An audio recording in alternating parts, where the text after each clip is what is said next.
Let me ask you about critics, because I think it's a tightrope, right? Like you're walking this fine line of being abrupt or brash, or and it seems like the more power and influence you have, the more criticism and pushback you might get.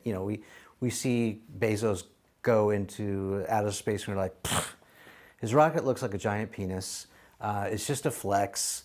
Who cares? He didn't make it to the moon, right? It's like minimizing everything that he just accomplished because he's the richest man in the world or second richest at any given time. It's easy to throw stones at him, right? So how much, if you're the person who maybe is trying to gain the influence and power, how much credence and how much do we listen to the critic, and how do we manage that? Well, it depends on, you have a sense of, in my book Mastery, I call it knowing your life's task. This was what you were meant to accomplish in life, right? Yeah. And you're very firm about it and you feel very confident about it. And so when people come like that editor did and tell me that you shouldn't be a writer, you're able to deflect it because you have a dream and nothing will get you to sidetrack from that dream. Yeah. But also having a sense of accomplishment.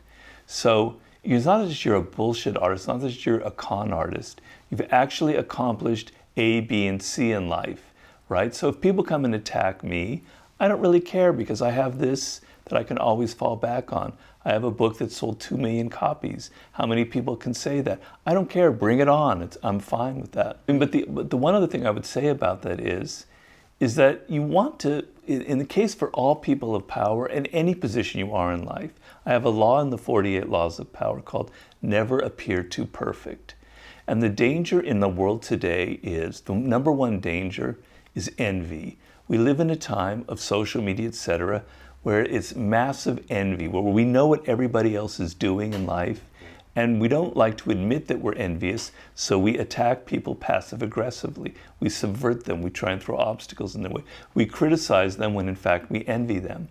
And the strategy there is to learn how to deflect envy. So if you're Jeff Bezos or Elon Musk, you have to have some humor, you have to have some self-deprecating humor. You have to take the criticism that comes and kind of laugh at it and go along with it so that you don't appear all stiff and rigid and defensive. Right. So that's the other thing I would say. Yeah, and I think they call that becoming thick-skinned or whatnot, right? You become accustomed. I mean, the reality is, and I can speak from experience, sometimes the criticism really hurts because it's true.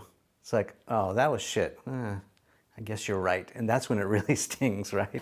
But, it's an opportunity to take that in and, absorb that for what it is. And if it is true, at least in my case, I've tried to use that as a great gift that the stranger has given me. I mean, on a regular basis, when I publish a video or write an article, there's always, with the thumbs up, there's always at least one thumb down. And even, my young son, who's 13, he'll say, Dad, who is this person that keeps giving you a thumb down? And I said, you know what? It's probably one of my peers or someone who wants to be and do what I'm doing. And envy. It could be. That's my theory, at least. Or it could be some dude in his underwear in his mom's basement with nothing better to do. But you're right. We have to balance that out. We have to be able to distinguish between what is legitimate criticism, and you have to look at the source. Yeah. Right? Yeah. So whenever I write a chapter, I give it to my girlfriend, Anna, because she's a great editor. I trust her. She critiques the hell out of them, but I've trusted her. But if some schmo off the street is writing on a YouTube video comments about me, etc., I don't pay it any attention because I don't know who he or she is or what their credentials are. Right. Anonymous doesn't get much credibility with me. If they want to show their face and show up and spar with me, I'm happy to do so and listen to their criticism. But anonymous, no.